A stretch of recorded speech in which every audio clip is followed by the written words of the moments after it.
अब जो हम कर रहे थे, रात के 1:30 बजे क्यों किया हमने, 1 बजे? वो तो सबसे अंधेरा होता है, सबसे मुश्किल होगा सैटेलाइट इमेजरी लेना, उसकी फ़ोटोग्राफ लेना, एविडेंस कलेक्ट करना।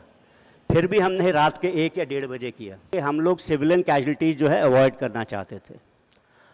सबसे बेहतर समय होता 5:30-6 बजे का टाइम, जबकि उजाला होना शुरू हो जाता है। बट वो टाइम जो है पहली अजान या पहली नमाज का भी होता है। तो उस टाइम उसी भावलपुर में, मुरीदके में इस तरह का चहल पहल शुरू हो गई होती, तो काफ़ी सारे सिविलियंस मारे जाते।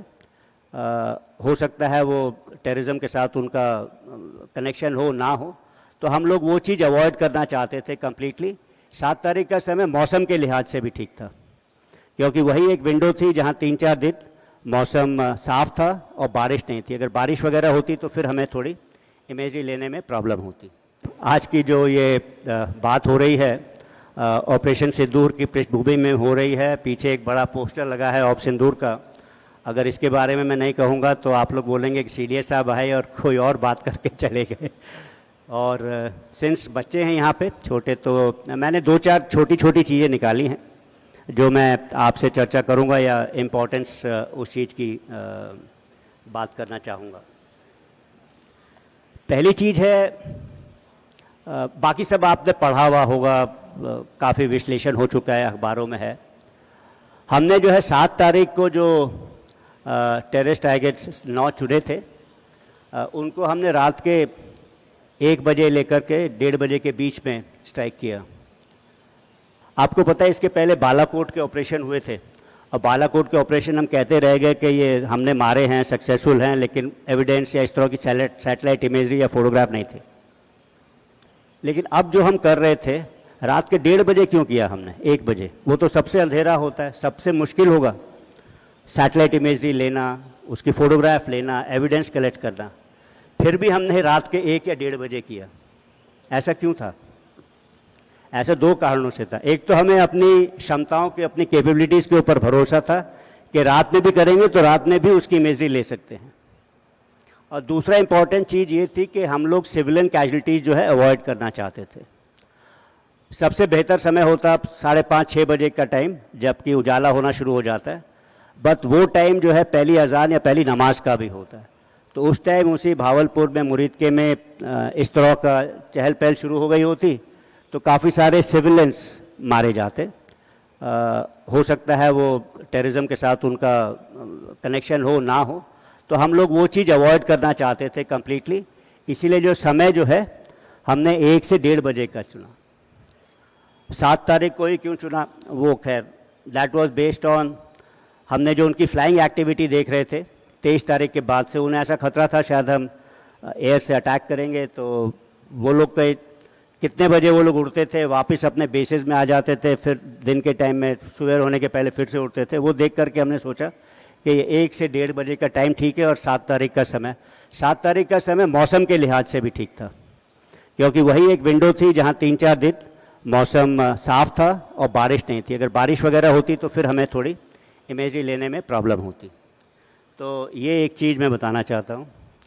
आपको ऐसा लगेगा, जो हमने नॉर्मली पढ़ा है कि आर्मी ने 7 टारगेट्स को एंगेज किया और एयरफोर्स ने 2 टारगेट्स को एंगेज किया। मेरे ख्याल से शायद काफ़ी कम लोग को पता है कि नेवी भी इन्वॉल्व थी इसमें। नेवी जो है उनके पास भी ऐसी क्षमताएं थी कि वो लंबी दूरी तक लॉयटर एम्युनिशन से प्रहार कर सके। और S-400 और S-120 उनके पास ऐसे 2 हथियार थे उन्होंने जो लिए हुए थे, जिसका पता हम लोग को पता था आईडीएस ने। तो फिर ये मैंने नेवी और एयरफोर्स को ऑफ़र किए, तो उन्होंने नेवी के मार्कोस, नेवी के जवान जो कमांडो हैं वो JNK और पंजाब में डिप्लॉय हुए, तो ये चीज़ भी इस्तेमाल की गई। तो इसके जो नेवी ने जो अरेबियन सी में जो किया, उसके अलावा तो नेवी की भी हथियार और जवान इस्तेमाल किए गए, और उन्होंने भी एटलीस्ट आर्मी के टारगेट्स में बड़े सटीक तरीके से अपना वेपन्स का इस्तेमाल किया और एग्जाम्पल दिया। तीसरी चीज़ जो है मैं ये बताना चाहता था कि जब उड़ी का हमला हुआ था तो हम लोग ज़मीनी रास्ते से गए थे, और जब बालाकोट का हुआ था तो एयरफोर्स के लार्ज स्ट्राइक पैकेज करीब 50 हवाई जहाज, डिसेप्शन के लिए 50 का स्ट्राइक पैकेज गया था। अगर हम यही चीज़ करते दोबारा तो फिर सक्सेस उतनी नहीं मिलती, क्योंकि किसी भी मिलिट्री ऑपरेशंस में नवीनता लानी ज़रूरत है, मतलब सरप्राइज़ होना बहुत ज़रूरी है। अगर ये नहीं होगा, और ये कठिन भी है, हर एक रणनीति जो है नई होनी चाहिए हर एक बार आपकी। तो इस बार हम लोग ने सोचा था कि लॉयटर एम्युनिशन और ड्रोन्स का इस्तेमाल ज़्यादा किया जाएगा। ये क्षमता जो है हमने आखिर एक्वायर करनी शुरू की थी अज़रबैजान और आर्मेनिया की लड़ाई के बाद में। सो इसका इस्तेमाल किया, क्योंकि ये एयर तो इस्तेमाल करता है बट लोअर एयर स्पेस है, काफ़ी नीचे चलता है और काफ़ी 30-40 किलोमीटर तक सटीक निशाने लगा सकते हैं ये वाले हथियार। और हमें पता था कि पाकिस्तान के पास इस तरह की क्षमता नहीं है जो इस तरह को जैम कर पाएँ या उसको डाउन कर पाएँ, तो हम लोग ने बाकी प्लानिंग के साथ में इनका इस्तेमाल किया। एक ही चीज़ है कि हमेशा हम लोग कोई जब टारगेट का एनालिसिस करते हैं या पॉलिटिकल एम पूरा होना चाहिए मिलिट्री एप्लीकेशन ऑफ फोर्स से भी, मतलब आफ्टर ऑल हम लोग मिलिट्री का फोर्स क्यों इस्तेमाल कर रहे हैं, एक पॉलिटिकल ऑब्जेक्टिव के कारण। तो पॉलिटिकल ऑब्जेक्टिव सुप्रीम होता है, तो ये लॉयटर एम्युनिशन वगैरह करने से भी क्या हमारे पॉलिटिकल ऑब्जेक्टिव्स पूरे हो रहे थे? तो एक प्रकार से एक छोटी सी वो रह रही थी कि भावलपुर का जो टारगेट था वो 120 किलोमीटर दूर था, और लॉयटर एम्युनिशन या इस तरह के उससे करने से कर तो सकते थे, हमारे पास क्षमता थी, बट गारंटी नहीं थी, और वो एम्युनिशन को पहुंचने में 1-1.5 घंटा 20-30 मिनट लगते। तो फिर हम लोगों ने जो है एयरफोर्स को इस्तेमाल करने का ठाना दोबारा इन दो टारगेट्स के लिए, और एयरफोर्स ने सही टारगेट्स वगैरह इस्तेमाल करके काम किया।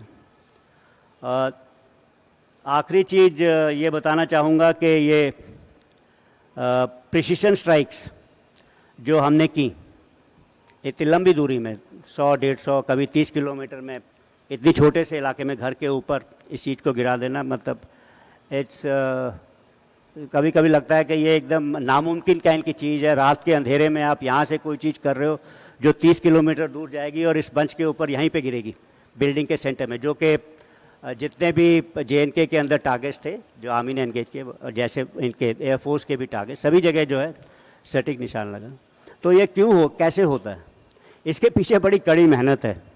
तो मतलब ये ज्योग्राफी है, इसमें बड़ी सारी जो स्पेशल स्टडीज़ हैं, इसमें जो है कितनी एलिवेशन है टारगेट का, कितनी ऊंचाई है, कितनी दूरी है, कितना एंगल है, कहाँ से जाएगा, एक पूरी साइंस है मेंसुरेशन कैलकुलेशन की, काफ़ी कैलकुलेशन होती है, रिकॉग्निशंस होती है, उसके बाद जब आप ये कर पाते हो तब इस तरह की एक्यूरेसी आपको मिलती है। तो ये ऐसा नहीं है कि आपने यहाँ से बटन दबाया तो मिसाइल गई और वहाँ गिर गया, ना, ऐसा नहीं है। तो काफ़ी मेहनत लगती है और ये आसान नहीं है। तो मैंने सोचा ये कुछ एक बातें शायद नॉर्मल लोगों के उस पर संज्ञान में ना हो, और शायद इसको इंटरेस्टिंग लगे बच्चों को कि ये चीज़ क्या हुई थी, कैसे हुई थी। तो मैंने सोचा इसके बारे में जिक्र करूँगा। मुझे बस इतना ही कहना था।